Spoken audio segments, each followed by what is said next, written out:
The RSI Zeus Mk2 is the latest ship coming to Star Citizen, and it's a pretty significant addition given its size, capabilities, and design.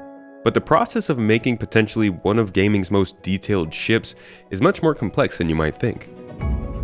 While many think CIG is made of developers just making ships, only about 30 are dedicated to it full-time. However, with 5 studios and over 1,000 employees working on Star Citizen and Squadron 42, it's taken quite a while to get to the point where teams of devs from different groups across the company can work efficiently and assist these 30 devs in making ships. In this video, I'm going to show you how spaceships are made for Star Citizen, from the literal ship team to the supporting groups around the company like audio, VFX, and production, and what makes the Zeus Mk2 such an impressive new addition to the lineup. Thank you for coming to my Tomato Talk.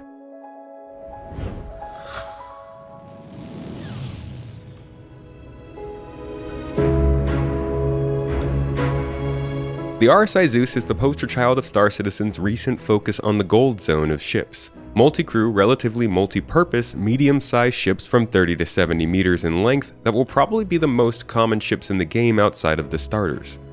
This range would include things like the Cutlass Black, the Spirit C1, Mercury Starrunner, Freelancer, Constellation, and the Corsair. I believe we'll continue to see ships in this range for years to come, but the Zeus Mk2, which is the successor to a ship only known in lore so far, is what a lot of players see as the perfect size and capability. The first 2 of the series we'll be seeing in the next few weeks are the ES and the CL. The former is focused on exploration, but will make for a great transportation ship in various scenarios. With a turret for added defense, a small amount of cargo in the hold, amenities for 3, and some player-controlled guns, it has its ups. Specifically, the upgraded radar suite will make scanning and locating points of interest to Quantum Boost 2 more easy. The other, the CL, is focused more on cargo hauling, with a massive cargo hold able to carry 128 SCU on its grid. That's twice as much cargo as the Spirit C1, which is actually 8 meters wider and 2 meters taller than the Zeus. Also coming with a tracked beam facilities for 3 and a turret hardpoint for defense, it's an incredibly well-equipped mid-size cargo hauler. Both of these ships were announced at last year's CitizenCon and look to be releasing in a potential 3.24.2 update about 1 year after. That is, between this year's CitizenCon and IAE event at the end of November. This puts it on a similar development timeline as the Crusader Spirit, which was released at last year's CitizenCon. This timeline ultimately shows a much better process in which they're making ships of this size rather than announcing a concept ship and not bringing it out for years to come. Though I think they still could do better than this, bringing it down to 1 to 2 quarters between announcement and release. But what does this timeline look like? Arguably, with the most robust and high-quality ship designs in the industry, Star Citizen is well known for its ships, for better and for worse. But what does it take to actually create and ship something like the RSI Zeus Mk2? I've reviewed different reports from the last 8 years to summarize for you the process of taking one of these ships from concept to complete. All of my sources are linked down below for you to double check and get your own information. But here's a look at how the ships are made.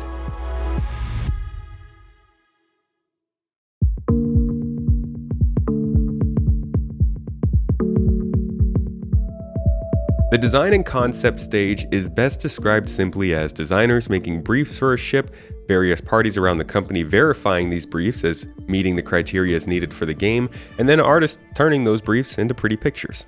While it's simple to describe though, coming up with the briefs for ships takes a lot of back and forth with what's already in the game and what may be needed based on upcoming gameplay. Whether it's base building, salvaging, hacking, or exploration as they say, the ship brief determines the maker, model, and overall vibe the ship is going for. This goes through several reviews, passes, and approvals that include the writers behind the game universe, the producers that oversee the ship process, likely some of the higher-ups in the ship team, and Chris Roberts, the head of the company. And while I'll be going through a lot of different dev groups during this development phase, there is one that is key throughout the entire process, and that is the producers, as I mentioned. Like this guy here, senior producer Dennis Crow, who has moved on from the company but has been replaced by others who oversee the entire process of building these ships and making sure their development process goes smoothly and on time. And we all know if there's one thing in Star Citizen that's always on time, it's the ships. So from this brief stage, we go to the first concept pass, as the idea of the ship is turned into an actual ship itself in all its JPEG glory, or probably a PNG now that I think of it. These concepts go from hand-drawn scribbles to full-color prints with effects, and they better be turned into a coffee table book at some point because this is some great art. Now these concept artists can either be in-house or on a contract, and we've seen many great ships come from both. Sometimes multiple artists will touch a ship, such as with the Asperia Prowler, which saw 4 different artists, and some artists themselves will handle multiple ships. The creator of the RSI Zeus concept, Gavin Rothery, has made more than 20 vehicles for Star Citizen that are loved by many, some which are flyable in-game already, and some of which still haven't been made for the gameplay. But the Zeus Mk2 may end up being one of the most common he's ever made. This concept process plays out differently across many different ships, sometimes seeing multiple iterations and passes over the course of time, and sometimes needing only one take before moving on to the next process. Art directors, design teams, animation representatives, and of course Chris Roberts all take part in this review process to make sure the design brief translates clearly into what the ship is actually meant to look like. Then it's on to the next stage.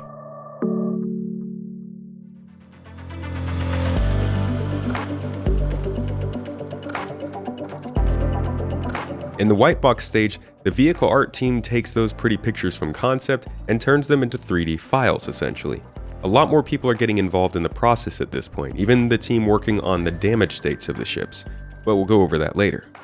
But mainly the goal of Whitebox is for the tech art team, vehicle art folks, and designers to work together on the general blockout of the ship. This blockout is actually fairly functional too. It consists of some kit-bashed components from similar ships and the general shape of the ship in production, though over time, Whitebox has been getting more detailed. Basic gameplay elements are also added so that designers can start to immediately get an idea of the movement, scale, and overall feel of the ship when in the game engine. One of the difficult parts of this process is maintaining the same exact look and feel of those concept images though, as the Whitebox stage starts to focus more on the animation templates that a ship will use and the different components needed for the ship to function. And this is an incredibly important development we've seen in the ship pipeline over the years. Back in the day, ships were built without much regard for features that might be added 5 to 10 years down the line. So when engineering started to be realized and the various components, fuses, and necessary parts were added to the ship, it became apparent that many ships would need a rework. Nowadays, the gameplay feature development teams are involved in both the concept and Whitebox stage of development to make sure the proper metrics are already hit so that the ship size matches what will eventually be needed, and things don't change throughout the process. But we have seen with these older ships that change actually happen quite a bit, with ships like the Freelancer and Cutlass Black already going through pretty significant reworks and getting additional updates here and there, and the Mercury Star Runner and the Carrack seeing some pretty significant changes going from the concept phase to actually in-game. And then there's future ships like the Endeavour, the Genesis Starliner, and the Orion, which will see the same kind of effect. In fact, even mid-production, we've seen the RSI Orion expand by 100% of its size in its own Whitebox phase, as new necessities were realized. And despite going through its Whitebox phase, it is still nowhere close to release, as the gameplay still needs to be built out for the ship to be worth taking any further. That's another thing that's changed over time. CIG has stopped developing so many ships that don't have the needed gameplay because that ends up meaning they have to go back to the ship once the gameplay is set up so they can actually remodel the ship around said gameplay. If the Orion had already come out, by the time the mining gameplay meant for such a large ship was released, it would probably have to go through some extensive reworks again. And also since around 2019 or so, many more ships show a better level of pre-planning that allows them the space and metrics to fit their actual gameplay, like we can see here with the Aegis Vulcan and its support for drones. The Zeus in its Whitebox phase benefited from this a lot, and while some of the internal layout had to go through iteration earlier on in 2024, you can see that even back in October of 2023, shortly after the concept phase, it was very close to what would eventually be realized in-game. And that is to confirm it was about 1 year ago, almost to the day, that this ship was in the Whitebox phase, just to give you an idea of the timeline.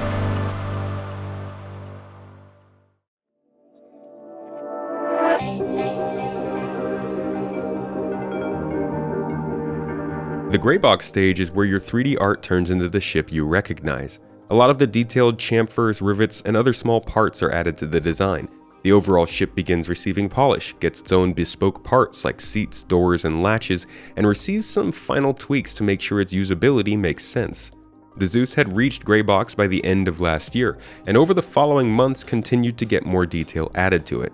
It's important to note that per monthly reports throughout the year, this building process isn't linear. If it were, the ship probably would have come out much earlier, since the overall art side of this process was already getting into the polishing stage by March of 2024. It's also good to note that different parts of a ship will reach these different stages at different times. While the interior may be in polishing, the exterior could only just be leaving Whitebox. We see this a lot on bigger ships like the Polaris, which will be coming soon. Besides polish, there's also a lot of optimization at this stage. Parallax occlusion mapping is used commonly to give the ships a lot more fake geometry that makes the ships look much more detailed without actually weighing down the rendering cost with real geometric changes. During this stage, you'll also see the damage passes get more work, and LODs receive a lot of attention. You'll often hear about the LOD 0 state of ships in monthly reports, or even in Inside Star Citizen. This denotes the level of detail needed to give the player a fully realized view of the ship at essentially 0 meters. This milestone is an important one in the design of a ship before moving on to final art, and while the audio, lighting, and FX teams do start to get more involved at this process of the ship pipeline, it's not until the next stage that they finalize their own work.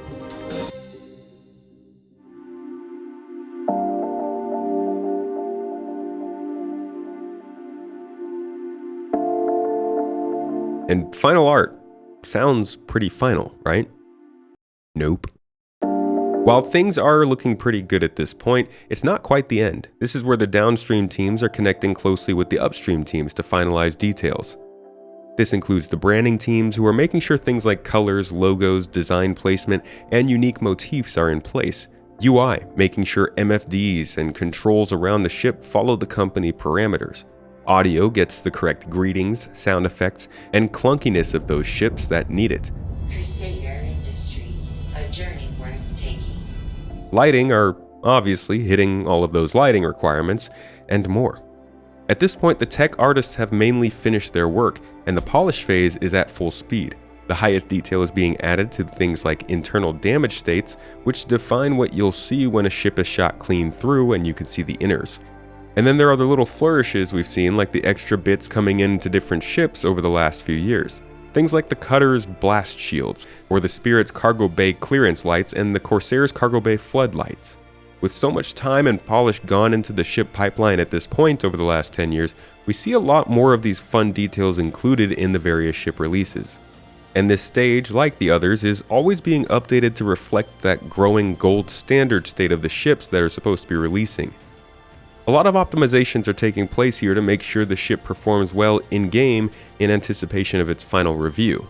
And last we know of, the Zeus was approaching its final review in July and August, so getting pretty close to flight ready.